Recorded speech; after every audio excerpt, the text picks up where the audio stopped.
Hello everyone guys, कैसे हैं आप सब। This is me Rahul Agarwal in this Unacademy articulate YouTube channel. So बहुत सारे स्टूडेंट्स बहुत दिनों से कि राहुल सर आप एमसीक्यूज अनअकैडमी आर्टिकुलेट में क्यों नहीं ऐड कर रहे हैं। So considering that special classes तो मैं कर ही रहा हूं, लेकिन अब यूट्यूब चैनल में भी एमसीक्यूज की ये क्लास लेके मैं हाजिर हूं आप सभी के सामने। This is me Rahul Agrawal. So guys, उम्मीद करता हूं प्रिपरेशन अच्छी चल रही होगी आप सभी की। अब समय है कॉस्ट बेनिफिट रेशियो देखने का। 3 महीने का समय बचा है। सो कॉस्ट बेनिफिट रेशियो देखिए और इस कॉस्ट बेनिफिट रेशियो एनालाइज करने में आपकी हेल्प करेगा अनअकैडमी आर्टिकुलेट ये यूट्यूब चैनल। सब्सक्राइब कर लीजिए और जितने भी वीडियोस हम अभी ऐड कर रहे हैं, हमने 3 महीने का एक मिशन बनाया हुआ है कि भैया 3 महीने में आपको ऐसे ऐसे टॉपिक्स दिखाने हैं, ऐसे ऐसे टॉपिक्स बताने हैं जो कि बहुत ही ज्यादा इंपॉर्टेंट है। फालतू के टॉपिक्स डिस्कस नहीं करने, बिकॉज आप टाइम नहीं बचा। ठीक है, सो इसी कड़ी में ये आज का सेशन होगा हमारा current affairs most important 50 MCQs for UPSC prelims 2020। चलिए शुरू करते हैं गाइस। जैसे ही क्वेश्चन की स्लाइड आए, ठीक है, ये जैसे अभी पहली क्वेश्चन की स्लाइड आने वाली है, तो यहां पे आपको क्या करना है, यहां पे आपको कर देना है पॉज। ठीक, यहां आपको पॉज करना है, उसके बाद आपको खुद से सॉल्व करना है, देन आपको देखना है करेक्ट है या नहीं। ठीक है, so consider the following statements regarding the manner of election to state legislative council. State legislative council, legislative council Bharat के सिर्फ 6 राज्यों में है, सिर्फ और सिर्फ आंध्र प्रदेश, तेलंगाना, कर्नाटका, उत्तर प्रदेश, महाराष्ट्र, बिहार। ठीक है, बाकी राज्यों में नहीं है। तो इस वजह से ज्यादातर स्टूडेंट्स को लेजिस्लेटिव काउंसिल का पता नहीं होता। लेजिस्लेटिव काउंसिल न्यूज में इसलिए भी है क्योंकि आंध्र प्रदेश की सरकार ने रिजोल्यूशन पास कर दिया है कि हम लेजिस्लेटिव काउंसिल हटाना चाहते हैं। तो यूपीएससी जरूर इससे रिलेटेड सवाल आपसे पूछेगा। ध्यान रखना, पहला statement 1/12 are elected by the members of local bodies in the state like municipalities, district board etcetera. 2/3 are elected by the members of legislative assembly of the state from amongst persons who are not members of the assembly, and 1/12 are elected by graduates of 3 years standing and residing within the state. So 3 statements हैं। ठीक है, यहां पे आपको एक चीज ध्यान ये रखनी है कि लेजिस्लेटिव काउंसिल में कभी भी 2/3 का रोल ही नहीं है।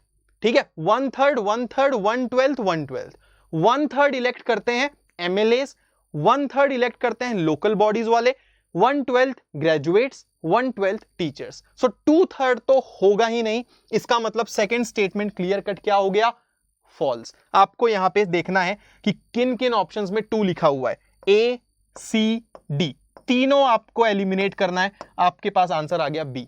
सो ये होता है एलिमिनेशन मेथड, जिसकी मदद से आप सवाल को बहुत आसानी से भी सॉल्व कर सकते हो। अब यहां पे आपको नहीं पता, आपको नहीं मालूम कि पहला स्टेटमेंट सही है या गलत, आपको नहीं मालूम कि तीसरा स्टेटमेंट सही है या गलत, लेकिन आप आंसर तक आ गए। सो ये टेक्निक का भी आपको ध्यान में रखना है। पहला स्टेटमेंट गलत इसलिए है क्योंकि यहां पे 1/12 की जगह 1/3 आएगा। So that is why first statement is false. ठीक है, so correct answer is B. आगे चलते हैं अगले सवाल की तरफ।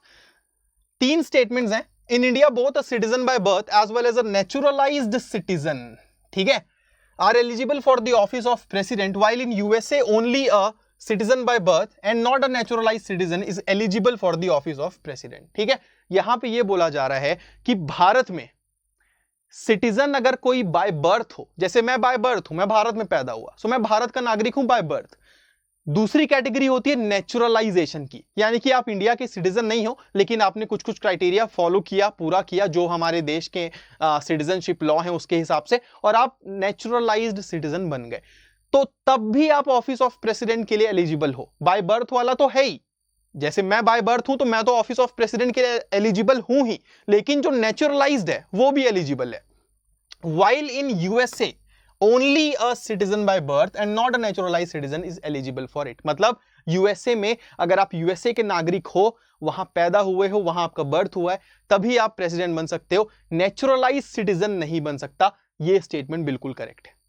ठीक है, ये याद रखना, इंडिया में सिटीजन होना क्वालिफिकेशन है, by birth, by naturalisation, by descent, by origin, doesn't matter. So first statement is absolutely correct. बात करते हैं सेकंड स्टेटमेंट की। The children of foreign diplomats, ठीक है, posted in India can acquire Indian citizenship by birth. अब देखिए, जितने भी फॉरेन डिप्लोमेट्स हैं जो इंडिया में पोस्टेड हैं, उनके जो बच्चे होंगे, अगर वो इंडिया में पैदा होते हैं, तो भी वो भारत की नागरिकता बाय बर्थ अक्वायर नहीं कर सकते।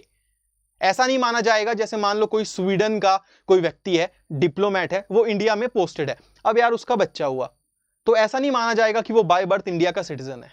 फॉरेन डिप्लोमेट्स के लिए ये चीज लागू नहीं होती। सो सेकंड स्टेटमेंट इज यहां पे टोटली फॉल्स। ठीक है, तो सेकंड स्टेटमेंट यहां पे क्या है, गलत है। और all persons acquiring citizenship of India must take an oath of allegiance before they are registered as citizen of India. Absolutely. ठीक है, तो जितने भी लोग इंडिया की नागरिकता लेना चाहते हैं उनको नागरिक बनने से पहले शपथ लेनी पड़ती है। बिल्कुल, आपको संविधान की शपथ लेनी पड़ती है, आप देश के लिए लॉयल रहेंगे, बहुत सारी चीजें होती है। सो तीसरा स्टेटमेंट यहां पे करेक्ट है। So correct answer of the question is A, that is 1 and 3। ठीक है, आगे चलते हैं अगले सवाल की तरफ। दो स्टेटमेंट्स हैं यहां पे। Anthracite is the best quality of coal with highest calorific value and carries 10 to 15% carbon content. It ignites slowly with a blue flame and found in small quantities in Jammu and Kashmir. यहां पे आपको incorrect statement बताना है, आपको correct statement नहीं बताना। गलत कौन सा है, गलत स्टेटमेंट। ठीक है, सो पहले स्टेटमेंट को ध्यान से पढ़िए। पहले स्टेटमेंट में बोला गया है कि एंथ्रासाइड जो है वो बेस्ट क्वालिटी है कोल की। ठीक है भाई, चलो अच्छी बात है। इसकी कैलोरीफिक वैल्यू हाईएस्ट होती है और ये 10 से 15% कार्बन कंटेंट कैरी करता है। तो आपको यहां पे ये याद रखना है, ये ध्यान रखना है आपको कि जो बेस्ट क्वालिटी कोल है उसका कार्बन कंटेंट ज्यादा होगा। 10 से 15% वाला बेस्ट क्वालिटी कोल नहीं हो सकता। ठीक है, सो पहला स्टेटमेंट यहां पे गलत है। और मैं आपको बता दूं कि एंथ्रासाइट 90 से 95% ठीक है कार्बन कंटेंट कैरी करता है। So first statement is false. It ignites slowly with a blue flame and found in small quantities in Jammu and Kashmir. That is absolutely correct. ठीक है, सो दूसरा स्टेटमेंट करेक्ट है। यहां पे इनकरेक्ट पूछा है तो करेक्ट आंसर होगा ए। अगर यहां पे करेक्ट पूछा होता तो करेक्ट आंसर होगा बी। बहुत सारे स्टूडेंट्स यहां पे भी मिस्टेक कर जाते हैं। ठीक है, so it is the best quality of coal, carries 80 to 95% carbon content. आगे चलते हैं अगले सवाल की तरफ। The charge expenditure in the union budget include. देखिए, जब भी हम पार्लियामेंट चैप्टर पढ़ते हैं, जब भी हम बजट पढ़ते हैं, दो तरीके के एक्सपेंडिचर्स मेनली हम पढ़ते हैं, चार्ज्ड, ठीक है, और एक होता है बेसिकली वोटेबल और नॉन वोटेबल। ठीक है, सो वोटेबल एक्सपेंडिचर जिनके लिए आपको खर्चा करने से पहले पार्लियामेंट की सैंक्शन लेनी पड़ेगी, पार्लियामेंट में वोटिंग करानी पड़ेगी, ऑथोराइज करेगा पार्लियामेंट, तभी आप खर्चा कर सकते हो। नॉन वोटेबल यानी कि वो एक्सपेंडिचर जिनमें आपको पार्लियामेंट से खर्चा, पार्लियामेंट से ऑथोराइजेशन लेने की जरूरत नहीं होती। ठीक है, सो that is what the question is asking. The charged expenditure in the union budget includes, so first, salary and allowances of the presiding officers of the house of parliament, demand for grants, salary, pension and allowances of the UPSC chairman. So basically जितने भी charged expenditure होते हैं वो votable नहीं होते, उनके लिए parliament में वोट कराने की जरूरत नहीं होती। ठीक है, सो चार्ज्ड एक्सपेंडिचर वो सारे एक्सपेंडिचर होते हैं जो सरकार का एक तरीके से आप बोल लो मंथली खर्चा है भैया, कि हर महीने इसको सैलरी देनी है, उसको सैलरी देनी है, इसको पेंशन देनी है, ये है वो है, तो उस पर बार बार आपको वोटिंग कराने की जरूरत नहीं है। ठीक है, लेकिन जो डिमांड फॉर ग्रांट्स है ये आपका बजट का हिस्सा है। ठीक है, हर मिनिस्ट्री की अपनी अपनी ग्रांट होती है, उसके हिसाब से डिमांड्स होती हैं, उन पे वोटिंग होती है। So second statement is not charged, second statement is not charged, ये वोटेबल है, बाकी दोनों है charged. Correct answer is B. ठीक है, आगे चलते हैं अगले सवाल की तरफ, क्वेश्चन नंबर 5 की तरफ। 3 स्टेटमेंट्स हैं दोस्तों यहां पे। ठीक है, Meghalaya is the only state in India to share border with just one state. ठीक है, मेघालय भारत का एकमात्र ऐसा राज्य है जो सिर्फ और सिर्फ एक ही राज्य के साथ बॉर्डर शेयर करता है। मेघालय के अलावा कोई भी ऐसा राज्य नहीं है जो कि सिर्फ एक स्टेट के साथ बॉर्डर शेयर करता हो, ऐसा यहां पे बोला जा रहा है। Uttar Pradesh, that is the UP, is the state which has maximum number of neighbouring states. ये वही सबसे ज्यादा अगर किसी राज्य की सीमा किसी दूसरे राज्यों से लगती है तो वो है उत्तर प्रदेश। ठीक है, both Assam and Chhattisgarh shares border with 7 other states. Chhattisgarh और असम दोनों 7-7 राज्यों के साथ उनकी बाउंड्रीज लगती हैं। तो यहां पे आपसे करेक्ट स्टेटमेंट पूछा गया है। तो यहां पे मैं आपको बता दूं कि असम और छत्तीसगढ़ दोनों 7-7 राज्यों के साथ बॉर्डर शेयर करते हैं, बिल्कुल सही बात है, तीसरा स्टेटमेंट एब्सोल्युटली करेक्ट है। बात करते हैं सेकंड स्टेटमेंट की, तो UP maximum number of states के साथ बॉर्डर शेयर करता है, बिल्कुल करेक्ट है ये भी, लेकिन यहां पे पहला स्टेटमेंट गलत है। Meghalaya is not the only state, Meghalaya only state नहीं है, एक और स्टेट भी है। ठीक है, एक और स्टेट भी है मेघालय के अलावा जो सिर्फ और सिर्फ एक राज्य के साथ बॉर्डर शेयर करता है। कमेंट्स में वेट कर रहा हूं मैं आपका, कमेंट्स में आपको बताना है वो कौन सा स्टेट है। ठीक है, सो करेक्ट आंसर इसका होगा सी, दैट इज 2 and 3। आगे चलते हैं अगले सवाल की तरफ। Consider the following statements with respect to guiding principles of national biotechnology development strategy 2015-2020। ठीक है, नेशनल बायोटेक्नोलॉजी डेवलपमेंट स्ट्रेटजी 2015 से 20, 5 साल की ये स्ट्रेटजी है। इससे रिलेटेड यहाँ पे 3 स्टेटमेंट्स दिए गए हैं। Promoting inclusive growth, biotechnology cooperation fostering global and national alliances, encourage use inspired discovery research. ठीक है, सो आपको बताना है कौन सा स्टेटमेंट करेक्ट है। कॉमन सेंस लगाना है हमें कॉमन सेंस लगाना है कि भैया बायोटेक्नोलॉजी डेवलपमेंट स्ट्रेटजी में इंक्लूसिव ग्रोथ कहां से आ गया, पॉसिबल ही नहीं है। ठीक है, सो पहला स्टेटमेंट हो गया यहां पे फॉल्स, और पहला एलिमिनेट करते ही आप आंसर पे आ गए, B is the correct answer. तो यूपीएससी इस तरीके के स्टेटमेंट्स, इस तरीके के जो क्वेश्चंस होते हैं ना, आपके कॉमन सेंस को चेक करने के लिए देता है। वो ये चेक करना चाहता है कि सामने वाला व्यक्ति कितना ज्यादा माइंड का यूज कर सकता है। यूपीएससी के एग्जामिनर को पता है कि यार आपके पास इतना टाइम नहीं है कि आप नेशनल बायोटेक्नोलॉजी डेवलपमेंट स्ट्रैटेजी पढ़ोगे। कौन पढ़ता है, लोगों ने सुना भी नहीं होगा। उसके बाद भी जिस बंदे में दिमाग होगा, जो अवेयर होगा, वो इसको सही करके आएगा, क्योंकि उसको पता होगा कि इंक्लूसिव ग्रोथ इसका हिस्सा नहीं हो सकता। This is what is expected, यही एक्सपेक्टेड है। ठीक है, आगे चले, अगला सवाल, इसका आंसर है बी। क्वेश्चन नंबर 7 की तरफ चलते हैं guys. Consider the following statements regarding World No Tobacco Day. 2 statements हैं वर्ल्ड नो टोबैको डे से related. Every year on 31st of May, the WHO and global partners they celebrate World No Tobacco Day. Rajasthan government's medical and health department has been awarded tobacco control award for the year 2019. ठीक है, सो दूसरा statement पूरी तरीके से correct है। अगर आपने नहीं पढ़ा तो आप इसके बारे में एक बार पढ़ लीजिएगा। 2019 के लिए, ठीक है, 2019 के लिए टोबैको कंट्रोल अवार्ड राजस्थान के मेडिकल और हेल्थ डिपार्टमेंट को दिया गया है। Second statement is absolutely correct, and यहां पे दोनों स्टेटमेंट बिल्कुल करेक्ट हैं। ठीक है, the focus of World No Tobacco Day is on tobacco and lung health. ठीक है, so the annual campaign is an opportunity to raise awareness on the harmful and deadly effects of tobacco use and second hand smoke exposure, and also to discourage the use of tobacco in any form. किसी भी तरीके से tobacco के use को discourage करना, that is the aim of this World No Tobacco Day. 31st of May every year, और ये जो 31st of May है, यही आप सभी के लिए भी डी डे होने वाला है। ठीक है, so this is the day जिसके लिए आप सभी प्रिपरेशन कर रहे हैं। सो बी प्रिपेयर्ड गाइस। आगे चलते हैं अगले सवाल की तरफ। 3 स्टेटमेंट्स हैं रिलेटेड टू U20। ठीक है, U20 से रिलेटेड यहां पे 3 स्टेटमेंट्स हैं। अर्बन 20 और U20 aims to tackle global challenges by leveraging the potential of cities as hubs of diversity and innovation. ठीक है भाई, this initiative was developed in 2019 under the leadership of the mayor of Buenos Aires and mayor of Paris. Urban 20 is composed of 25 European cities. ठीक है, so यहां पे 3 statements हैं। अब ये U20 बहुत ज्यादा चर्चा में रहता है, अर्बन 20। अब यहां पे अर्बन 20 है, इसका मतलब ये नहीं है कि BC कंट्रीज हैं या BC सिटीज हैं और सारी की सारी यूरोपियन होंगी। तो तीसरा स्टेटमेंट जो है ना यहाँ पे पूरी तरीके से गलत है। आपको ये ध्यान रखना है कि U20 में ऑस्ट्रेलिया की सिटीज भी हैं, ओके, ऐसा नहीं है, बीजिंग भी है, चाइना से भी है, तो ऐसा नहीं है कि सारी यूरोपियन सिटीज ही हैं। तो तीसरा स्टेटमेंट यहाँ पे हो जाएगा आपका पूरी तरीके से गलत। Okay, urban 20 is composed of 25 global cities. इसमें आप देख सकते हो बीजिंग, बर्लिन, ब्यूनोस एयरिस जो कि अर्जेंटीना की कैपिटल है, तो ये आपका आ गया साउथ अमेरिका में। देन शिकागो है, Durban South Africa, Hamburg, then Indonesia का Jakarta, Johannesburg, London, Los Angeles, आप बाकी यहाँ पे पढ़ सकते हो। इतनी सारी सिटीज इसमें हैं। करेक्ट आंसर इसका होगा D. Okay, it was developed in 2019, ये जो लिखा है ना ये गलत है। 2019 में डेवलप नहीं, उससे कई पहले हो चुका है। ठीक है, so second statement is also false. आगे चलते हैं, 3 स्टेटमेंट्स हैं regarding BRO, bro.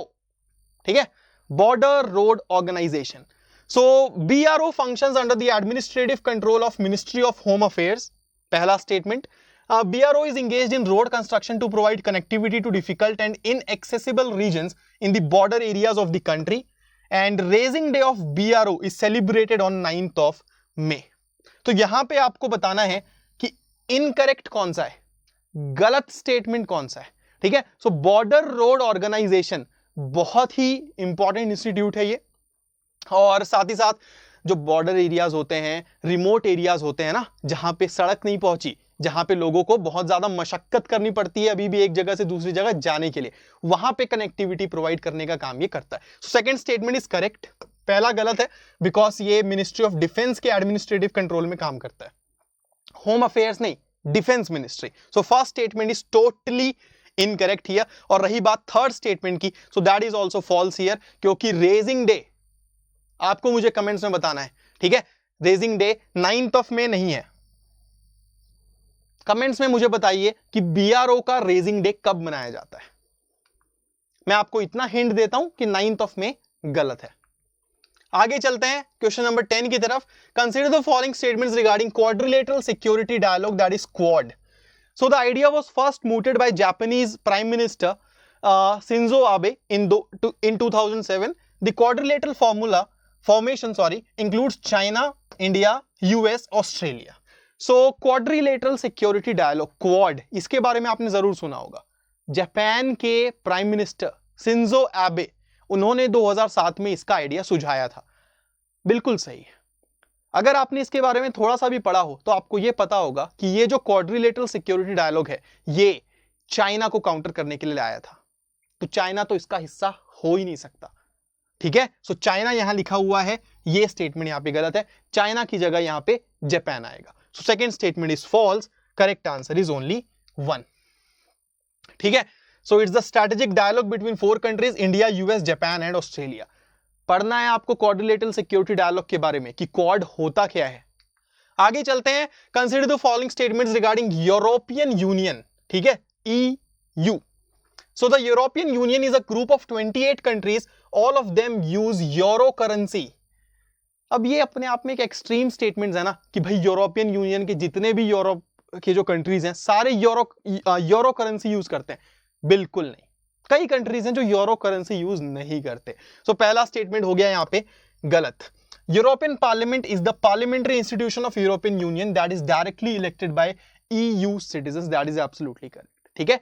European union इतनी बड़ी ऑर्गेनाइजेशन है, इतना बड़ा ग्रुप है, ओके, तो इन्होंने भी अपना पूरा गवर्नेंस का स्ट्रक्चर बनाया हुआ है, इनकी भी अपनी पार्लियामेंट है, ठीक है। सो ये जो यूरोपियन पार्लियामेंट है, ये पार्लियामेंट्री इंस्टीट्यूशन है यूरोपियन यूनियन की, जो कि डायरेक्टली यूरोपियन यूनियन के जो नागरिक हैं वो इलेक्ट करते हैं। सेकंड स्टेटमेंट यहां पे करेक्ट है, ठीक है। सो मैं आपको बता देता हूं यहां पे बुल्गारिया, क्रोएशिया, चेक Republic, Denmark, Hungary, Poland, Romania, Sweden and UK, ये कंट्रीज हैं, ये यूरो यूज नहीं करते। Consider the following statements regarding GoAML. It is a new anti-money laundering platform. The UAE has become the first country in the Gulf to launch GoAML. It is developed by the United Nations Office on Drugs and Crime. 3 statements आपके सामने हैं। GoAML news में था, current affairs में था, Dubai gulf की पहली country बना है, ठीक है, जिसने GoAML लॉन्च किया है, इस वजह से ये न्यूज में था। सो करंट अफेयर्स का पोटेंशियल सवाल है। सेकंड स्टेटमेंट यहां पे बिल्कुल करेक्ट है, ठीक है, और बाकी दोनों स्टेटमेंट भी बिल्कुल करेक्ट हैं। So correct answer is A. UNODC, that is United Nation Office on Drugs and Crime, ने इसे डेवलप किया है, तो A will be the correct answer.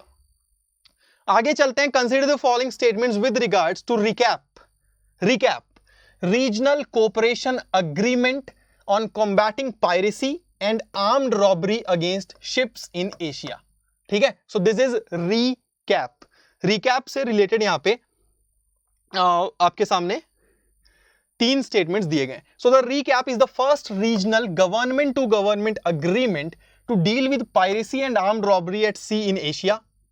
The ReCAAP information sharing centre was established in New Delhi and the Union government has designated ICG यानी कि Indian Coast Guard as the focal point within India for recap, ठीक है। तो ये खबर बहुत ज्यादा चली थी कि इंडियन कोस्ट गार्ड इंडिया की तरफ से जो होगा वो फोकल पॉइंट होगा रिकैप के लिए। तीसरा स्टेटमेंट बिल्कुल करेक्ट है, पहला स्टेटमेंट भी बिल्कुल करेक्ट है। ये पहला regional government to government agreement है, जो भी सी में, समुद्रों में जो भी समुद्री लुटेरे है ना, पायरेसी, लूट, ये सारी जो चीजें होती हैं, इन सबको रोकने के लिए, ठीक है। सेकंड स्टेटमेंट यहां पे है गलत। सेकंड स्टेटमेंट गलत है क्योंकि न्यू दिल्ली में नहीं, सिंगापुर में ये स्टैब्लिश हुआ था। Okay, so the recap information sharing centre was established in Singapore, not new Delhi. Correct answer is A.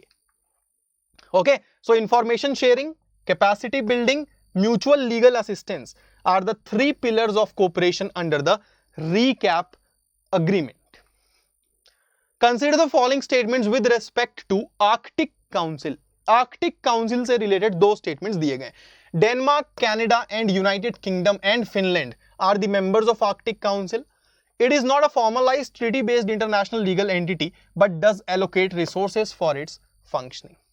ठीक है, तो दो स्टेटमेंट यहां पे हैं, आपको बताना है करेक्ट स्टेटमेंट कौन सा है with respect to Arctic Council. तो आपको यह बता दूं मैं कि आर्कटिक काउंसिल एलोकेट नहीं करता, रिसोर्स एलोकेशन नहीं करता। ये कोई ऐसा नहीं है कि रिसोर्स, हाँ भाई इतना तेरा, इतना तेरा, इतना इसका, no, it doesn't allocate any kind of resources. So second statement यहां पे पूरी तरीके से गलत है। रही बात पहले स्टेटमेंट की, अगर हम देखें तो पहला स्टेटमेंट भी पूरी तरीके से यहां पे गलत होगा, because Denmark, Canada, UK, Finland, ठीक है, वेट करूंगा फिर से कमेंट्स में, बीच बीच में आपको काफी काम दे रहा हूं मैं, ताकि आप खुद सर्च करो, पढ़ो। आपको मुझे बताना है कि पहले स्टेटमेंट में यहां पे कौन सी कंट्री नहीं होगी, ठीक है, कौन सी कंट्री गलत है। चलिए अगले सवाल की तरफ चलते हैं। तीन स्टेटमेंट्स हैं respect to Kaveri wildlife sanctuary, ठीक है। So it was constituted in 1987 under the wildlife protection act. The river Kaveri forms the boundary of the sanctuary and also give its name, and it consist of reserve forest in Chamarajanagar, Ramanagar and Mandya district of Andhra Pradesh. तो आपको इतना पता होगा, अगर आप कर्नाटका से belong कर रहे हैं, अगर आप बैंगलोर से बिलोंग कर रहे हैं, कि भाई चामराजनगर कर्नाटका में, आंध्र प्रदेश में नहीं। सो तीसरा स्टेटमेंट यहां पे हो गया पूरी तरीके से गलत। तो जैसे ही अगर तीसरा स्टेटमेंट गलत होता है, आपका सी और डी ये एलिमिनेट हो गया, बचा आपका ए और बी। ए और बी दोनों में टू कॉमन है, टू कॉमन है, टू कॉमन है, इसका मतलब ये होगा कि सेकंड स्टेटमेंट करेक्ट है। The river Kaveri forms the boundary, और इसी वजह से इसका नाम पड़ा है कावेरी वाइल्ड लाइफ सेंचुरी, इसी वजह से, नदी के नाम पे। पहला स्टेटमेंट कि it was constituted in 1987 under the wildlife protection act, this statement is absolutely correct. So it consist of reserve forest in Karnataka state, और ये न्यूज में इसलिए था क्योंकि इसके आसपास इलेक्ट्रोक्यूशन से एलिफेंट्स की, वाइल्ड एलिफेंट्स की डेथ हुई थी, कई सारे ऐसे केसेस आए थे, सो दैट इज वाई ये न्यूज में था। चलिए, consider the following statements regarding hump bagged mahseer. It is critically endangered in the IUCN Red List. It is called tiger of the water and found only in the Kaveri River Basin. अब देखिए होता क्या है UPSC में, UPSC में ये होता है कि कोई चीज न्यूज में है।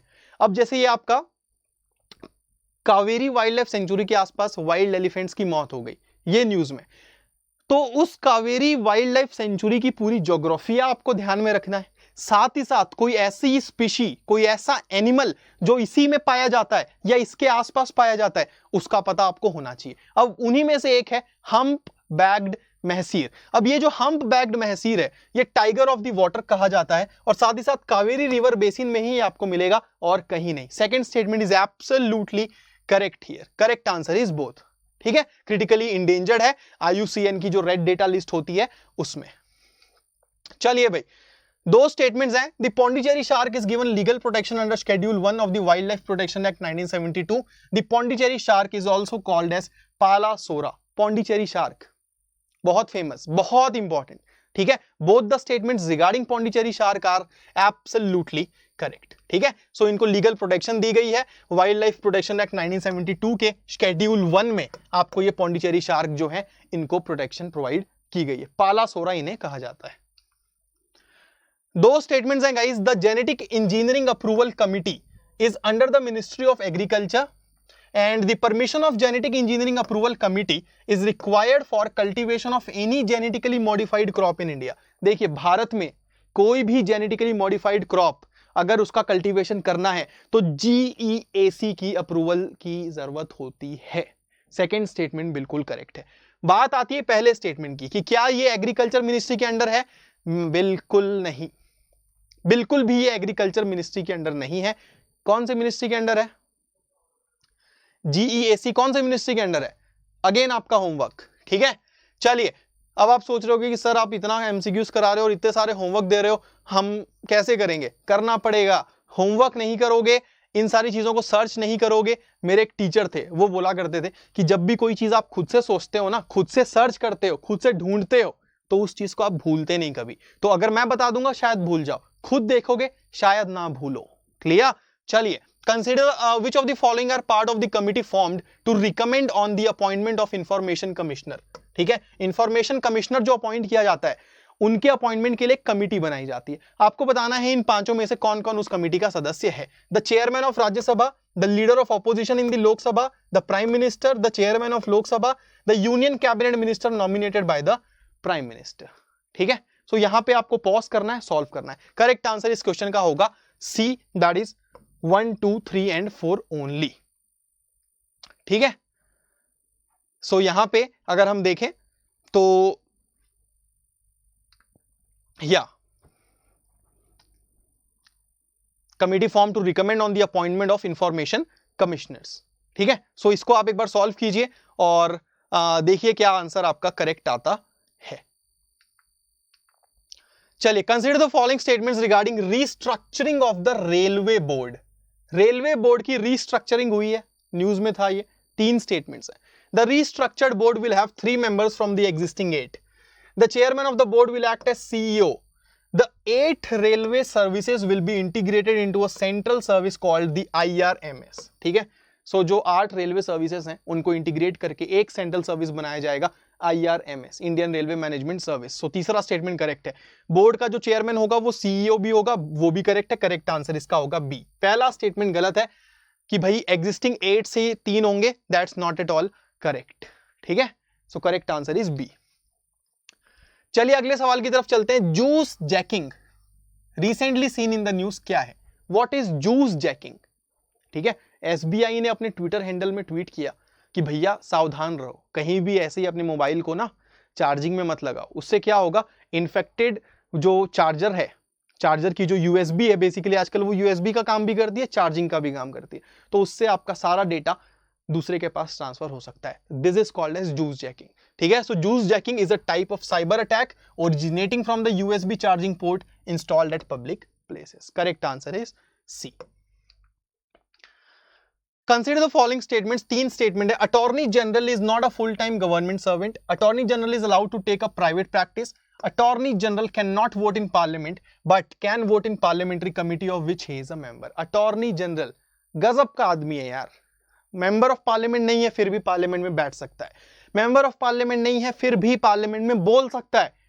लेकिन मेंबर ऑफ पार्लियामेंट नहीं है बट पार्लियामेंट में वोट नहीं कर सकता। वोट वही करते हैं जो पार्लियामेंट के सदस्य होते हैं। सो चाहे वो पार्लियामेंट्री कमिटी का सदस्य हो या पार्लियामेंट में बैठा हो, कुछ भी कर रहा हो, अटॉर्नी जनरल कभी भी वोट नहीं करेगा। ठीक है, so attorney general can not vote in parliament but can vote in parliamentary committee. No, ना तो पार्लियामेंट में और ना ही पार्लियामेंट्री कमिटी में। सो तीसरा स्टेटमेंट यहां पे गलत है। Okay, attorney general full time government servant नहीं होता, प्राइवेट प्रैक्टिस कर सकता है। सो पहला दूसरा दोनों करेक्ट। करेक्ट आंसर इज ए। चलिए भाई, 2 स्टेटमेंट्स हैं regarding qualifications for becoming a member of parliament in India. Bharat में मेंबर ऑफ पार्लियामेंट बनने के लिए जो क्वालिफिकेशंस हैं उनसे रिलेटेड यहां पे 2 स्टेटमेंट्स हैं। The only qualifications mentioned in the constitution of India for Lok Sabha MP are being citizen of India and age of 25।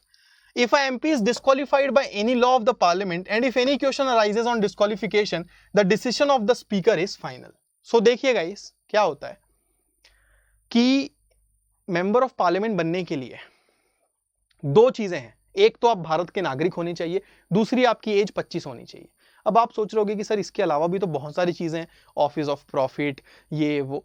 तो दोस्तों, कॉन्स्टिट्यूशन में क्या लिखा है, पहला स्टेटमेंट ध्यान से पढ़िए। The only qualification mentioned in the constitution. Constitution में बस 2 ही चीजें लिखी हैं, 25 साल, भारत का नागरिक। बाकी जितनी एडिशनल क्वालिफिकेशंस हैं वो रिप्रेजेंटेशन ऑफ पीपल्स एक्ट में लिखी गई हैं, वो एक लॉ है। That is not a constitution my dear friends. So पहला स्टेटमेंट क्या है, करेक्ट है। सो बिल्कुल भी यहां पे ये मत सोचना कि नहीं यार ऐसे कैसे, 2 ही कैसे, गलत मत करना, ध्यान से पढ़ना। पहला स्टेटमेंट करेक्ट है। If a MP is disqualified by any law of parliament, ठीक है, अगर मान लो कोई एमपी डिस्क्वालीफाई हुआ है और कोई भी डिस्प्यूट होती है कि सामने वाला डिस्क्वालीफाई है या नहीं, तो फाइनल डिसीजन किसका होता है? प्रेसिडेंट का, स्पीकर का नहीं। Correct answer is only 1। ठीक है, this are very important things. चलिए 3 स्टेटमेंट्स हैं। The secretary general who is an officer of Rajya Sabha is appointed by the president of India. The first nominated women member of Rajya Sabha was Shrimati Rukmini Devi अरुणडाले।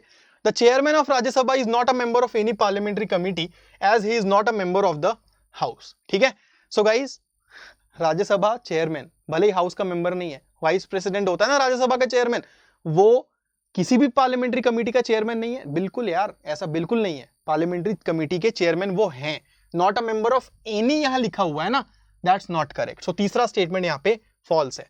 पहले nominated women member यही थे, श्रीमती रुक्मणी देवी अरुणडाले, बिल्कुल correct है।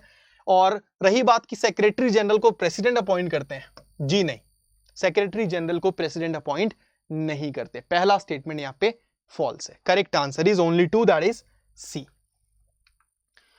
Consider the following statements related to central insecticides board. It works under the ministry of agriculture and farmers welfare. It specifies the uses of the classification of insecticides on the basis of their toxicity, and it was established under the Prevention of Unauthorized Use of Insecticides Act 1968. ठीक है, so यहां पे दोस्तों जो तीसरा statement है, तीसरे statement में बोला जा रहा है कि prevention of unauthorised use of insecticides act 1968 से सेंट्रल इंसेक्टिसाइड्स बोर्ड बना है। ये ऐसा कोई एक्ट है ही नहीं। ठीक है, ऐसा कोई एक्ट होता ही नहीं है। आपको कंफ्यूज करने के लिए ना ये सारी चीजें की जाएंगी। आपको लगेगा यार हाँ बिल्कुल करेक्ट है, इसी से बना होगा, नाम से तो यही लगता है, ये है ही नहीं। तीसरा स्टेटमेंट यहां पे गलत है, बाकी दोनों बिल्कुल करेक्ट हैं। So correct answer is A. ठीक है, it was established under section 4 of the insecticides act 1968. Consider the following statements with respect to NCDRC, National Consumer Disputes Redressal Commission. And guys, एक चीज यहां पे और आपसे मैं डिस्कस करना चाहूंगा कि मैं अनअकैडमी प्लस में मार्च में 500 MCQs का जबरदस्त कोर्स लेके आ रहा हूं। सो सब्सक्राइब करना ना भूले अनअकैडमी प्लस में, and use the referral code, that is Rahul YT10, Rahul YT10। ठीक है, so just don't forget to use the referral code. NCDRC is a quasi-judicial commission in India which was set up in 1988 under the Consumer Protection Act of 1986. Section 23 of Consumer Protection Act 1986 provides that any person aggrieved by an order of NCDRC may prefer an appeal against such order within a period of 45 days. ठीक है, सो ये 45 days जो लिखा है यहाँ पे ये गलत है because it is 30 days. ठीक है, सो पहला स्टेटमेंट गलत है। The commission is headed only by a retired judge of the Supreme Court, ये भी गलत है। Only retired judge नहीं, सिटिंग सुप्रीम कोर्ट जज can also be the chairman of the commission. So तीसरा स्टेटमेंट भी यहां पे गलत। Correct answer is B, that is only 1। ठीक है, सो यहां पे 30 दिन है। Consider the following statements regarding FSDC, Financial Stability and Development Council. The council is chaired by the Union Finance Minister.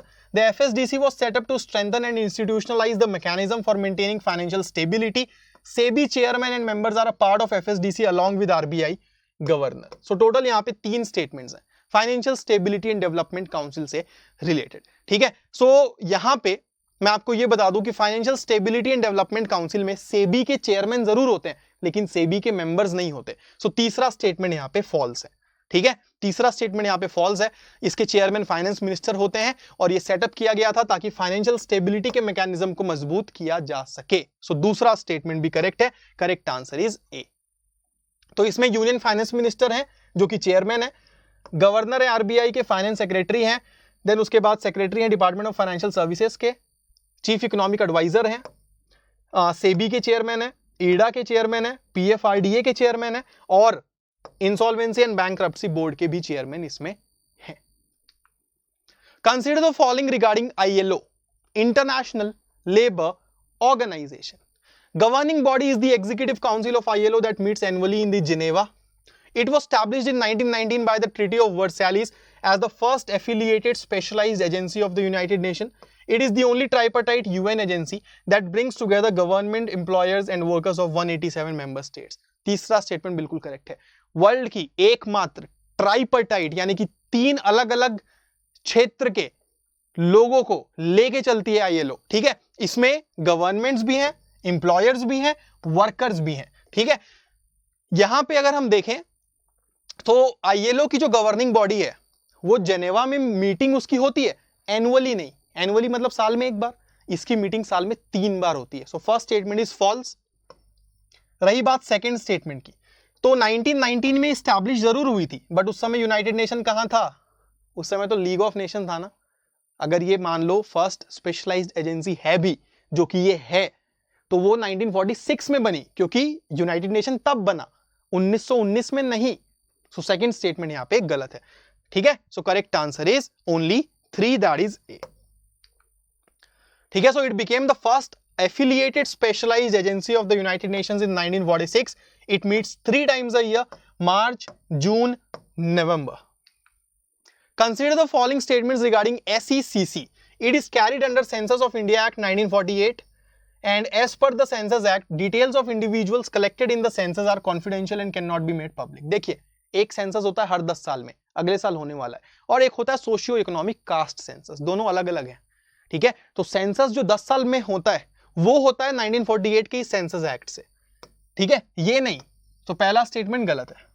ठीक है, रही बात सेकंड स्टेटमेंट की कि as per the act details of individuals, ठीक है, कलेक्टेड इन द सेंसस, वो confidential है और पब्लिक नहीं किया जा सकता. बिल्कुल करेक्ट है. So second statement is correct. So SECC is not being conducted under the Census Act. It has been taken up as a separate exercise. Consider the following statements regarding the Transgender Persons Protection of Rights Act 2019. The act calls for creation of a council that will advise the central government as well as monitor the impact of policies, legislation, projects with respect to transgender persons, and Union Minister for Social Justice shall be the chairman of the council. तो ये बहुत recently pass हुआ है transgender bill, जिससे transgender act बना. इसमें एक council बनेगी, नेशनल काउंसिल फॉर ट्रांसजेंडर्स. ठीक है, सो दोनों स्टेटमेंट यहां पे बिल्कुल करेक्ट हैं. इस पर्टिकुलर काउंसिल के chairman union minister for social justice होंगे. अगला सवाल रेमन मैग्सेसे अवार्ड से रिलेटेड है. रवीश कुमार को मिला है 2019 में फॉर हार्नेसिंग जर्नलिज्म. बिल्कुल सही है, सभी को पता है. 1996 में स्टैब्लिश हुआ था. ये एशिया का हाईएस्ट ऑनर है. एशिया का हाईएस्ट ऑनर तो है, लेकिन 1996 से नहीं, पहले से हो चुका है. It is awarded annually to individuals और organisations from Asia for their philanthropic service. So दूसरा स्टेटमेंट यहां पे गलत है, बाकी दोनों correct. Correct answer is A. ठीक है, अरविंद केजरीवाल को भी रेमन मैग्सेसे मिला है, पता होना चाहिए आपको. Consider the following statements with regards to EPCA, environmental pollution prevention and control authority. EPCA is Supreme Court mandated body tasked with various measures to tackle air pollution in the National Capital Region. EPCA was notified in 1988 under Environment Protection Act of 1986. So EPCA बहुत important ये body है. NCR reason में pollution tackle करने के लिए ये बिल्कुल बनी है. बिल्कुल करेक्ट है. सेकेंड स्टेटमेंट इसका यहाँ पे गलत है. ठीक है, 1988 नहीं है. एक और होमवर्क आ गया, कौन सा ईयर है कमेंट्स में मुझे बताना. So EPCA was constituted with the objective of protecting and improving the quality of the environment. Indian Councils Act 1892 से रिलेटेड यहाँ पे 3 स्टेटमेंट्स हैं. This act for the first time gave Viceroy the power to nominate Indians as non-official members. बिल्कुल गलत है, पता होना चाहिए. हिस्टोरिकल बैकग्राउंड, लक्ष्मीकांत पहला चैप्टर पढ़ा होगा, रटा होगा. ठीक है, 1861 1861 का जो एक्ट है उसने पहली बार ये चीज की थी, 92 ने नहीं. So first statement is false. It enhanced the powers of Legislative Council by conferring on them the power to members to discuss the budget. देखिए, बजट डिस्कस करने का पावर इंक्रीज किया था, ठीक बात है. Under this act, non-official member of Central Legislative Council were recommended by Bengal Chamber of Commerce and Provincial Legislative Councils. So दोनों statement यहाँ पे करेक्ट है.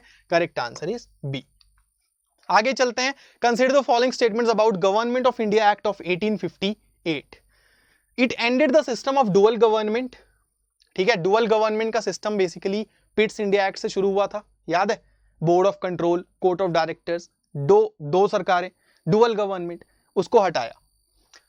Created the office of secretary, office of secretary create किया, बिल्कुल ठीक है। Governor general of India redesignated as the viceroy, बिल्कुल ठीक है। And this act gave viceroy the power to issue ordinance during emergency, ये statement गलत है। इमरजेंसी के दौरान ऑर्डिनेंस इशू करने का पावर इसने नहीं दिया था, वो पावर किसने दिया था? 1861 के एक्ट ने। सो फोर्थ स्टेटमेंट फॉल्स है, correct answer is A. Okay, so the power of issuing the ordinance during emergency was granted in 1861 Act. Consider the following statements regarding Bharat Ratna. It was first given in 1954.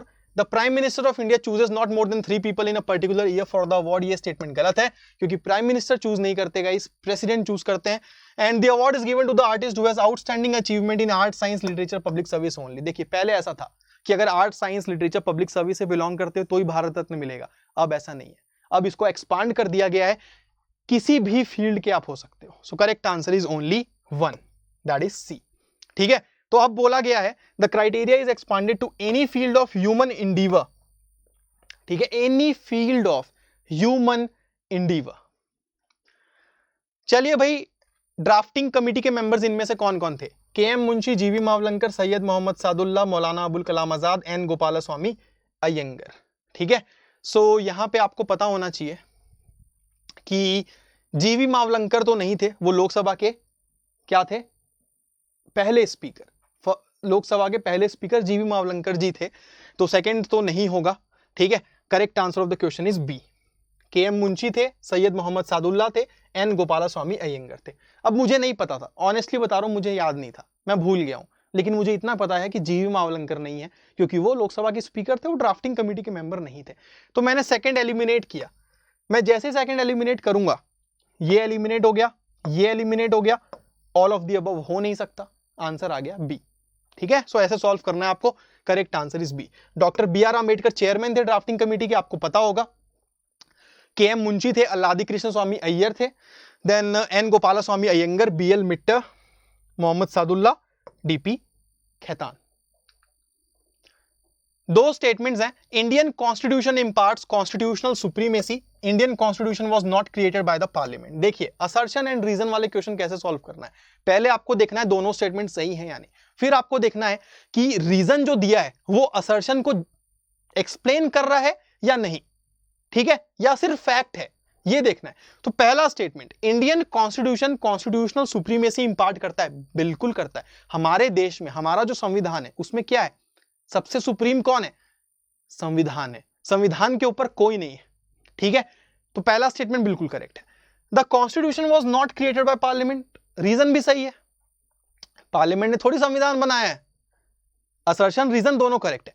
अब आपको यह check करना है कि reason assertion का explanation है या नहीं। बिल्कुल है। कैसे है सर? मैं बताता हूं आपको। Indian constitution was not created by parliament. देखिए, कॉन्स्टिट्यूशन किसने क्रिएट किया?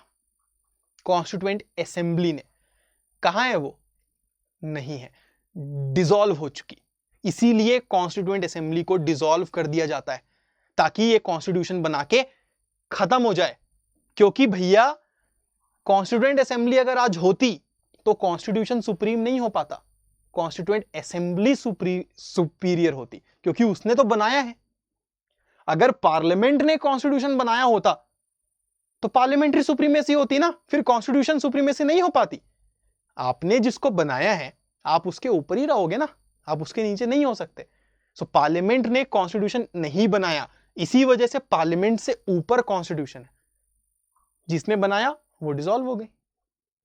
So correct answer is both are true and R is the correct explanation of A, that is A.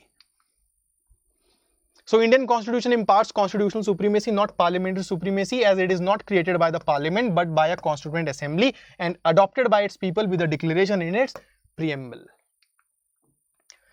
Which of the following function or functions the constituent assembly also performed apart from constitutional and legislative functions? ठीक है, so constituent assembly ने constitution बनाया, law भी बनाए, इनके अलावा और कौन कौन से function perform किए? It ratified India's membership of the Commonwealth. It ratified India's membership in the United Nations. It adopted the national song.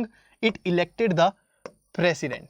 ठीक है, सो यहां पे आपको मैं बता दूं कि यूनाइटेड नेशन का मेंबर भारत 1945 से बन गया था, आजाद हम 47 में हुए हैं, कॉन्स्टिट्यूएंट असेंबली उसके बाद ही बनी है 46-47 में। सो यूनाइटेड नेशन में इंडिया की मेंबरशिप को रेटिफाई कॉन्स्टिट्यूएंट असेंबली ने नहीं किया था। So second statement is false, बाकी तीनों करेक्ट है।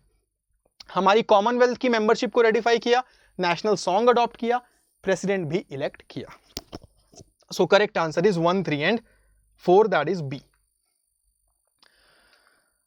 Which one of the following is not correct regarding the powers of president? President की पावर से रिलेटेड इनमें से कौन सा स्टेटमेंट सही नहीं है? He must be kept informed by the prime minister of decision of all the decision of the cabinet. He presides over the meetings of the council of minister when he deems fit. He can ask the PM to submit a decision of any minister for the consideration of the council of minister.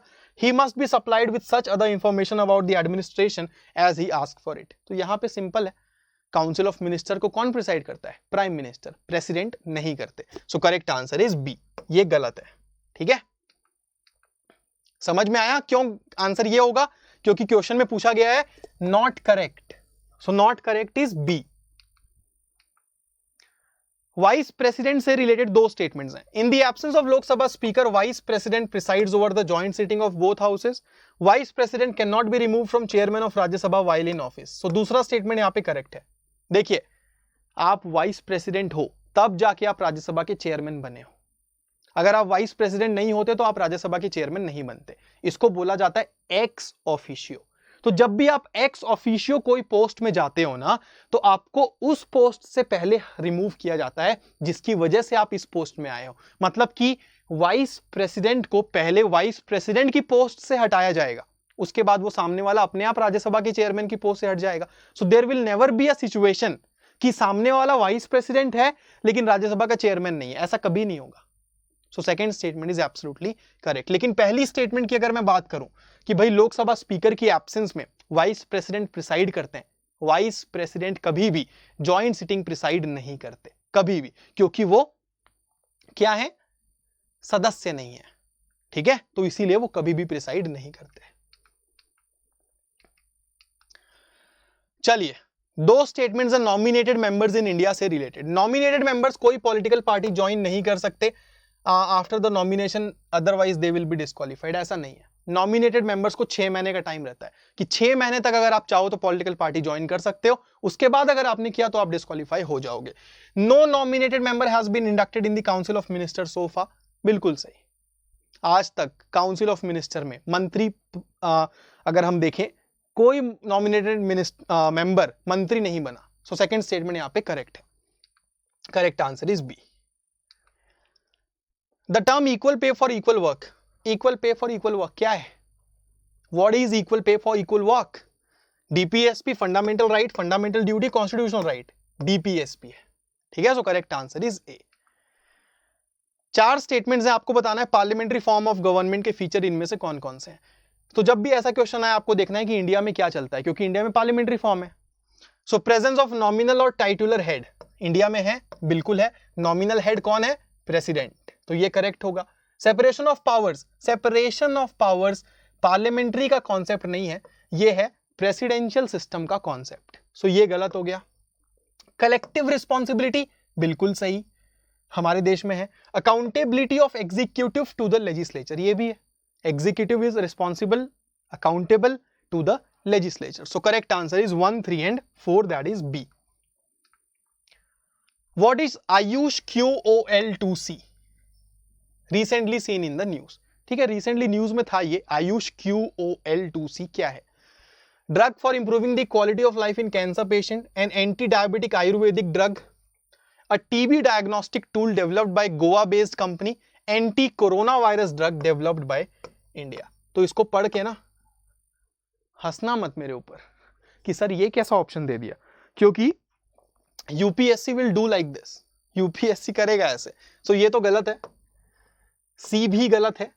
ठीक है, correct answer is A. ठीक है, so basically for improving the quality of life in cancer patient, central council of for research in Ayurvedic sciences ने, जो कि AYUSH ministry के under एक autonomous body है, उसने आयुष QOL2C डेवलप किया। Arrange the following elements in the descending order in which they constitute earth's crust. ठीक है, सो यहां पे आपको क्वेश्चन नंबर 45 में ये बताना है कि oxygen, sodium, aluminium, iron, magnesium, इनमें से डिसेंडिंग ऑर्डर में, मतलब सबसे ज्यादा अर्थ क्रस्ट में क्या पाया जाता है, उसके बाद क्या, इस तरीके से। तो करेक्ट आंसर आपको मैं बता ही देता हूं, आप बाकी सॉल्व करते भी रहिएगा इसको। करेक्ट आंसर इस क्वेश्चन का होगा ए। ठीक है, सो यहां पे अगर हम देखें, ऑक्सीजन सबसे ज्यादा है 47, sodium 2.8, aluminium 8, iron 5, magnesium 2.09। Consider the following statements. For changing the name of union territory with legislature, president is required to refer such bill to the legislature before introduction in parliament. जी नहीं, अगर union territory का नाम change करना है तो चाहे वो union territory with legislature ही क्यों ना हो, प्रेसिडेंट को उस बिल को लेजिस्लेचर पे रेफर नहीं करना है। अ bill contemplating the change in name of a state can be introduced in the parliament only with the prior recommendation of the president. That is absolutely correct. अगर किसी भी स्टेट का नाम चेंज करना हो तो वो बिल पार्लियामेंट में प्रेसिडेंट की रिकमेंडेशन के बाद ही इंट्रोड्यूस हो सकता है, उसके बिना नहीं। So second statement is correct. Correct answer is B. ठीक है, सो यहां पे आपको ये ध्यान रखना है कि इंडिया इज अ व्हाट, हमारा जो यूनियन है वो इनडिस्ट्रक्टिबल है, बट हमारे जो राज्य हैं, जो स्टेट्स हैं, they are destructible. That means states को तोड़ा मरोड़ा जा सकता है, उनके नाम को बदला जा सकता है, उनकी बाउंड्रीज को बढ़ाया घटाया जा सकता है, सारा कुछ किया जा सकता है उनकी परमिशन के बिना। ठीक है, correct answer is B. Gandhara school of art से रिलेटेड 3 स्टेटमेंट्स हैं। It was patronized by Kushanas, it is based on Mahayana Buddhism and it made use of white marble. White marble clear cut गलत है, व्हाइट मार्बल नहीं था Gandhara school में। सो तीसरा statement तो यहां पे गलत है। Correct answer of the question is A. ठीक है, so both Shakas and Kushanas were patrons of Gandhara school which is known for the first sculptural representation of Buddha in human form. White marble Amaravati school में यूज होता था, Amravati. Consider the following statements with respect to Indian Computer Emergency Response Team. CERT-IN is a functional organization of Cyber Department of Ministry of Home Affairs. It is the nodal agency to deal with cyber security threats like hacking and phishing. And CERT-IN draws its function under Information Technology Amendment Act of 2008. ठीक है, so Indian Computer Emergency Response Team, 3 statements यहाँ पे हैं इससे related. So it is the nodal agency to deal with cyber security threats like hacking and phishing. बिल्कुल correct है। ठीक है, दूसरा स्टेटमेंट अगर हम देखें यहाँ पे बिल्कुल करेक्ट है। अब ये होम अफेयर्स के अंडर फंक्शन करता है, बिल्कुल अगर हम यहाँ पे देखें तो ये स्टेटमेंट बिल्कुल गलत होगा। और CERT in draws its function under the information technology amendment act of 2008। ठीक है, so computer emergency response team home affairs ministry के अंडर नहीं आता। एक और आपका होमवर्क यहाँ पे है, कौन से मिनिस्ट्री के अंडर आता है ये आपको मुझे बताना है। Consider the following statements with respect to institute for stem cell science and regenerative medicine, that is INSTEM. It is dedicated to the study of stem cells and regenerative biology with transnational emphasis. INSTEM offers educational and training programs for graduate students, postdocs, and internship for undergraduate students. A state-of-the-art research institute in Hyderabad, INSTEM's research structure is built on a core of collaborative research with a thematic focus. तो यहाँ पे सारे statement correct हैं। Institute for stem cell science and regenerative medicine से related यहाँ पे सारे statement सही हैं, बस ये हैदराबाद में नहीं है। ओके, ये है बैंगलोर में।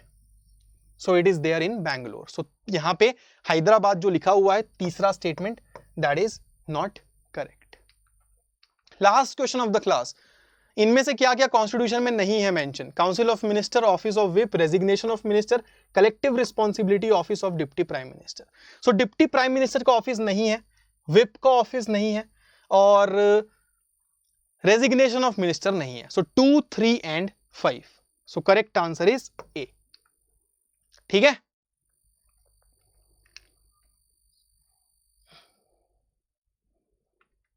सो इसी के साथ गाइज एंड करता हूं मैं इस क्लास का।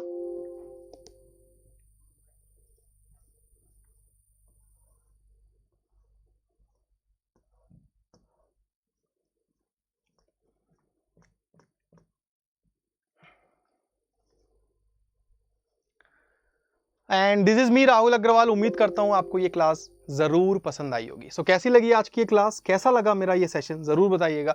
अनअकैडमी प्लस में सब्सक्राइब करना ना भूले। रेफरल कोड यूज कीजिएगा जो मेरा है, जो आपको दिखेगा डिस्क्रिप्शन में, आप देखेंगे वहां पे रेफरल कोड भी होगा और वहां पे लिंक भी होगी। साथ ही साथ गाइस, अनअकैडमी आर्टिकुलेट इस यूट्यूब चैनल को भी सब्सक्राइब जरूर करें।